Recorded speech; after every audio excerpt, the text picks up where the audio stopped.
안녕하세요. 결혼 8개월 차 신혼부부입니다. 저는 34살, 남편은 37살이에요. 결혼이 많이 늦은 편입니다. 결혼하기 전 연애를 5년이라는 긴 시간 동안 했어요. 결혼 이야기는 이미 연애 시작하고 나서 얼마 되지 않아서부터 서로 오가기 시작했어요. 남편이 대학 졸업 후 바로 중견기업에 취직할 수 있었어서 기반이 많이 다져진 상태였고, 저도 남편이 다니는 회사만큼은 아니지만 같은 업계에서는 알아준다면 알아주는 회사에 다니면서 연차수도 오래돼서 벌이가 나쁘지 않은 편이었거든요. 이미 결혼이 준비된 두 남녀가 끝끝내 5년이라는 긴 시간을 보내고 결혼식을 올리게 된 이유는 바로 아주버님 때문입니다. 남편이 둘째로 위로 형이 한 명 있거든요. 올해로 41살인데 아직도 결혼을 못했습니다. 남편에 비해서 스펙이 딸린다거나 하는 건 아니에요. 머리도 비상하다고 들었고 어디 유명한 IT 쪽 회사에서 나름 인지도가 있는 연구원이라고 들었습니다. 그런데 조금 자기만의 세상에 갇혀 사는 듯한 느낌을 지울 수는 없었습니다. 아마도 그래서 홍기를 놓치고도 아직도 변변찮은 여자 한 명 없이 계속 독수공방하고 있는지도 모르겠네요. 처음엔 아주버님이 결혼을 반대한 건 아니었어요. 당시 시할머님이 장남을 두고 둘째가 먼저 결혼을 하는 게 말이나 되냐면서 아주버님 결혼할 때까진 안 된다는 주장을 굽히지 않으시는 바람에 올해는 할 수 있겠지, 올해는 할 수 있겠지 하면서 연애만 하면서 하루하루 보낸 게 어느덧 5년이라는 세월이 훌쩍 지나가 버렸더라고요. 시할머님이 아직도 살아계셨다면 아마 결혼은 상상도 못했을 거예요. 그렇다고 제가 고인이 되신 시할머님의 뜻을 무시하거나 하는 건 아닙니다. 다만 아주버님에 대한 애착이 대단하셨기 때문에 효자이신 시아버지께서 절대 시할머니 뜻을 거역하지 않으실 거란 거는 이미 알고 있었기 때문이에요. 시할머님께서 돌아가시고 나서 그제서야 정신을 차리신 시아버지 주도로 저희 결혼식이 차근차근 준비되기 시작했습니다. 그래도 결혼을 전제로 아주 오래 긴 시간 동안 연애를 해서 그런가 애초에 저와 남편이 모아놓은 돈이 상당했어요. 어차피 결혼을 할 것이란 걸 알아서 그런지 연애하면서도 결혼하면 어차피 전부 우리 돈이라는 생각이 들어 쉽사리 지갑이 열리지 않더라고요. 결혼 자금은 남편이나 저나 회사 들어간 지 얼마 되지 않은 시점부터 열심히 모아 그 돈만 해도 다른 사람에 비해 상당한 액수였는데 장장 4년 만이 넘는 기간을 기약 없는 결혼을 위해 연애만 해와서 그런가 안 그래도 많이 모아놓은 돈에 모인 돈이 더 많았어요. 애초에 처음에는 수도권 외곽에 신혼집을 구할 생각으로 있었는데 시간이 지나다 보니 서울에 전세집을 알아보게 되었고 그러다가도 또 돈이 모이니 아예 대출을 끌어모아 자가를 갖는 게 어떤가 했어요. 다행히 저희 회사나 남편 회사에도 사원들을 위한 주택대출 지원 제도가 있었기 때문에 여기저기서 싹 다 끌어모으니 위치도 좋고 투자 가치도 준수한 데다가 비교적 신축인 아파트를 구할 수 있었습니다. 아무튼 이렇게 결혼식이 일사천리로 진행되고 있던 가운데 시할머님의 뜻을 이어 우리 결혼을 반대하는 사람이 하나 있었는데 그게 아주버님이었습니다. 여태까지 기다렸으면 좀 더 기다려보지 그러냐라는 말을 시작으로 저희가 자기보다 앞서 결혼하게 된 것에 대해 기분 나쁜 마음을 숨기지 않았어요. 하지만 다행히도 이제 시할머님은 계시지 않았고 무엇보다 이제 실질적으로 집안의 가장 큰 어른이신 시아버지의 주도로 진행되는 결혼식을 막을 수 있는 사람은 아무도 없었습니다. 시어머니가 아주버님 눈치를 조금 보면서 저희한테 아주버님 편을 들며 여태 기다린 김에 조금 더 기다려보지 않겠냐 제안을 했지만 당연히 받아들여지지 않았습니다. 시아버지는 남편 9수 전에 장가를 보내는 게 좋다고 생각하셨고 저도 더 늦췄다간 노산이라 이세 계획에 큰 차질이 생길 것 같아 양보할 수 없기도 했으니까요. 그 뒤로부터 아주버님은 틈만 나면 결혼 준비하러 다니는 저희를 쫓아다니며 해방을 놓기 시작했어요. 결혼식장 예약할 때도 아무래도 여러 사람이 오는 자리다 보니 음식 취향들을 몰라 뷔페로 진행을 하려고 했는데 아주버님이 무조건 스테이크로 해야 한다고 하더라고요. 그런데 저희가 결혼할 예식장은 뷔페도 유명한 곳이고 시식했을 때도 남편이랑 같이 먹으며 웬만한 식당 못지 않다고 느꼈던 곳이기도 하고 스테이크도 시식을 해봤는데 아무래도 대량 조리를 해야 하다 보니 고기가 많이 질겼던 느낌이 있어 뷔페로 하기로 정한 거거든요. 그런데 제가 볼 때는 그냥 반대를 위한 반대를 위해 아주버님이 심술 부리는 걸로밖에 안 보였습니다. 누가 부르지도 않았는데 굳이 따라 나와서는 저희가 내리는 결정마다 무조건 반대를 하기 시작했어요. 예를 들면 뷔페와 스테이크가 하나고 또 하나는 저희가 신혼집에 쓸 가전제품을 보러 가면 엘사 걸 보고 있으면 S사 것이 좋다고 하고 S사 것을 보고 있으면 엘사 게 좋다고 하고 뭐 이런 식이었습니다. IT 전문가가 하는 말을 들으라는데 가전제품하고 아주버님이 하는 일하고 아무 연관이 없는데도 말이에요. 웨딩드레스 입는 날에도 따라와서는 신랑도 아닌 사람이 디자인이 어떻네 저떻네, 옷이 어울리네 안 어울리네 헛소리를 하고 있어서 그때는 솔직하게 남편한테 아주버님은 대체 언제까지 눈치 없이 저렇게 따라다니시는 거냐고 눈치를 줘서 남편이 아주버님이 더 이상 쫓아다니지 못하도록 조치를 해줬습니다. 그제서야 편하게 결혼식 준비를 할 수 있었어요. 결혼식을 몇 주 앞두고 있는 상황에 아주버님이 저희를 불러서 한다는 말이 결혼식 날 축가를 자기가 불러도 되느냐고 물어보더라고요. 축가는 제가 다니는 교회 찬양팀에서 해주기로 했는데 막무가내로 자기가 하겠다고 우기길래 어디 한번 드러나 보자고 노래 한번 불러주시겠냐고 물어봤어요. 정말 노래라도 잘하시는 편이었다면 대신 시키겠는데 본인을 너무 과대평가하고 있더라고요. 그래서 이미 미리 약속을 한 사람이 있어서 안 되겠다고 죄송하다고 하니 그럴 거면 노래는 왜 불러보라고 한 거냐며 화를 내시더니 자기가 저희 결혼식 날 축가를 불러야만 그나마 그 중에 하객으로 온 여자들에게 자기 매력을 보여줄 수 있는 거 아니겠냐고 말도 안 되는 소리를 하시더라고요.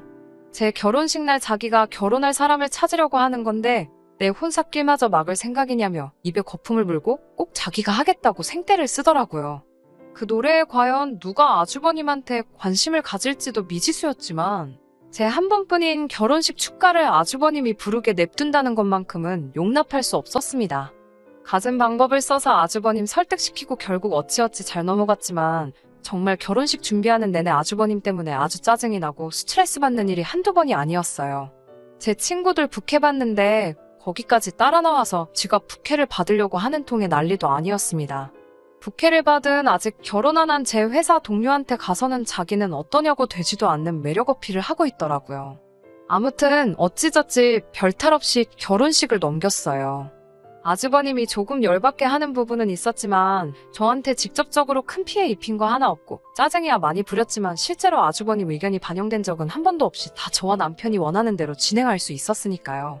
그런데 신혼여행 끝나고 돌아와서 입주 청소가 끝나고 신혼집에 들어가고 얼마 지나지 않아 아주버님과 아주 한바탕 대소동이 생기게 되었습니다. 집들이 날 저희 집에 처음으로 시댁 식구들이 모이게 되었거든요. 아주버님은 저희 집을 이때 처음 와보는 거였어요. 그런데 아파트 시세를 검색해봤는지 집들이에 오자마자 저희 집 살 때 사용한 통장 내역을 꼭 봐야만 하겠다고 하더라고요. 말씀드렸다시피 저희가 아주버님 때문에 연애를 길게 하느라 정말 양가 지원 하나도 받지 않고 두 사람만의 힘으로 마련한 집이거든요. 회사에서 대출 지원도 해주고 저희가 개인적으로 받은 대출도 있었기 때문에 생각보다 조금 넉넉하게 자금을 만들 수 있어서 혼수까지 정말 양가 어른들의 도움 하나도 없이 마련했다고 설명해줬어요. 그런데 아주버님은 그걸 믿지 않더라고요. 장남인 자기가 결혼을 아직도 못했는데 어떻게 이런 집을 해줄 수가 있느냐고요. 혹시 자기가 지원받아야 할 돈까지 전부 받아서 집을 구한 거 아니냐는 식으로 의심하더라고요. 아주버님 본인도 시아버지가 자신을 탐탁치 않게 생각하는 걸 알고 있는 듯 했습니다. 우리 둘이 벌어서 모은 걸로 산 거라고 아무리 말을 해도 믿지를 않더라고요. 저희가 집 하는데 정말 아무런 도움 없이 한 거기 때문에 증명하는 거야 아무 문제도 아닌데 이런 걸 일일이 증명해 보이고 싶지도 않았습니다. 시어머니는 아주버님에게 쩔쩔매면서 저희가 하는 말이 진짜라고 너 결혼할 때 지원해줄 돈은 아직도 그대로 있고 전부 다 우리들 스스로 한 게 맞다고 했습니다. 그랬더니 곧바로 태도를 바꾸면서 자기가 아니었으면 이런 좋은 아파트를 자가로 구했겠냐고 전부 다 자기 덕이니 고마워하라고 은혜를 갚으려면 나중에 자기한테 외제차 한 대쯤은 뽑아달라고 하더라고요. 그 자리에서 남편도 기분이 많이 상해 보였지만 저는 정말 화가 머리 끝까지 났어요. 생각해보세요. 제 나이가 이제 34입니다. 지금 남편하고 결혼까지 했으니 다행이지 그렇게 연애만 길게 하다가 헤어졌더라면 저는 결혼 시장에서 경쟁력이 없어지잖아요.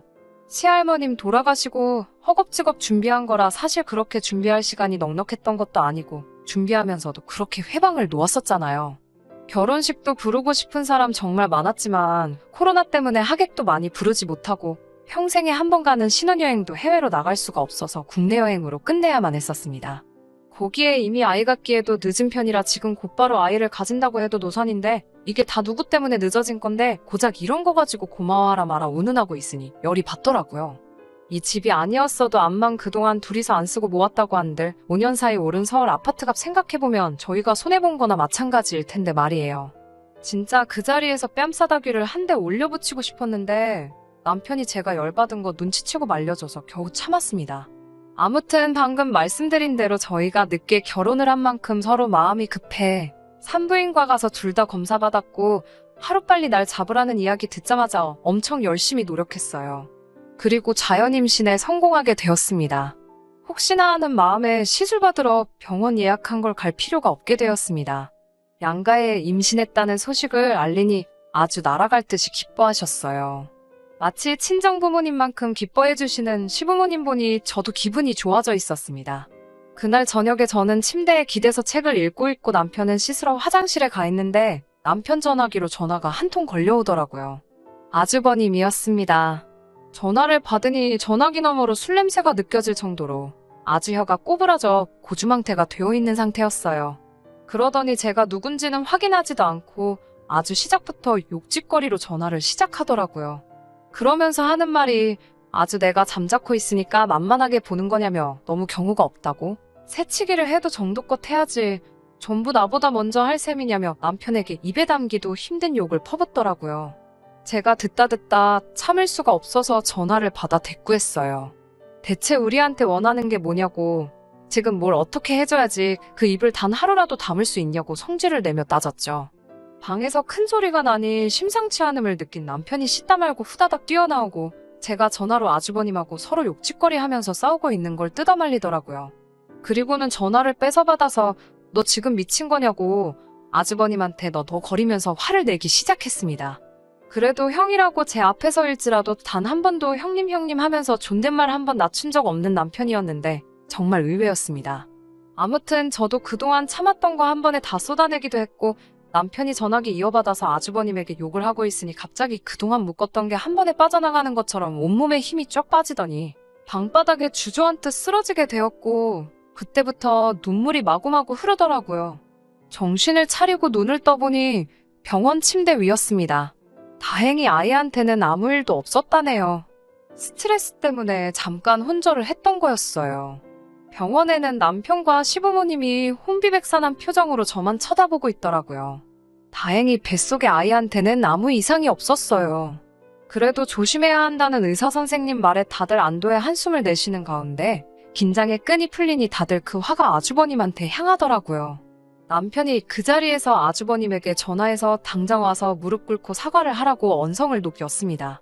전화기 너머로 서로 언성이 커져 큰 소리가 오가니 아주버님이 무슨 말을 하는지 다 들렸는데 내가 왜 사과를 해야 되냐고 오히려 큰 소리를 뻥뻥 치고 있더라고요. 아주버님 말이라면 껌뻑 죽고 맨날 아주버님 마음 상할까 눈치만 보시던 시어머니께서 전화기를 뺏어들더니 아주버님을 향해 소리를 고래고래 지르시기 시작했습니다. 안 그래도 너네 할머니 때문에 순서 지킨다고 젊은 시절 다 보낸 애한테 미안하지도 않냐고. 그래도 꿋꿋이 기다려주고 마음 변하지 않은 것만 봐도 네 동생은 너 같은 놈이 평생을 걸쳐도 만날 수 없는 대단한 여자를 만난 거라고. 왜 결혼을 못하나 했더니 인간이 덜 돼서 못한 걸 자기가 몰라봤다며 결혼을 하던 말던 혼자서 알아서 살라고 앞으로 결혼이 되었든 자기들로부터 뭐 하나라도 받을 생각 하지 말고 한 달 시간을 줄 테니 집에서 나가 독립하라고 선언을 하시더라고요. 나이 40에 부모 집에서 얹혀 사는 놈이 잘도 장가를 가겠다고요. 기운이 없어서 침대에 누워 있었지만 그 장면을 보는데 배꼽이 빠질 정도로 우습더라고요. 맨날 집에서 자기가 왕인 것 마냥 소리 지르던 아주버님이 찍소리도 못하고 있으니 속이 너무 후련했고요. 지금도 아직 가장 조심해야 한다는 임신 초기입니다. 살짝 표가 나게 배가 부르기 시작했어요. 아이는 건강히 무럭무럭 자라고 있습니다. 아주버님은 결국 집에서 쫓겨나서 어디 월세방 구하셔서 혼자 지내고 있다고 들었어요. 쫓겨난 게 속 시원한 것보다 앞으로 한동안 얼굴 볼 일이 없어서 너무 좋습니다.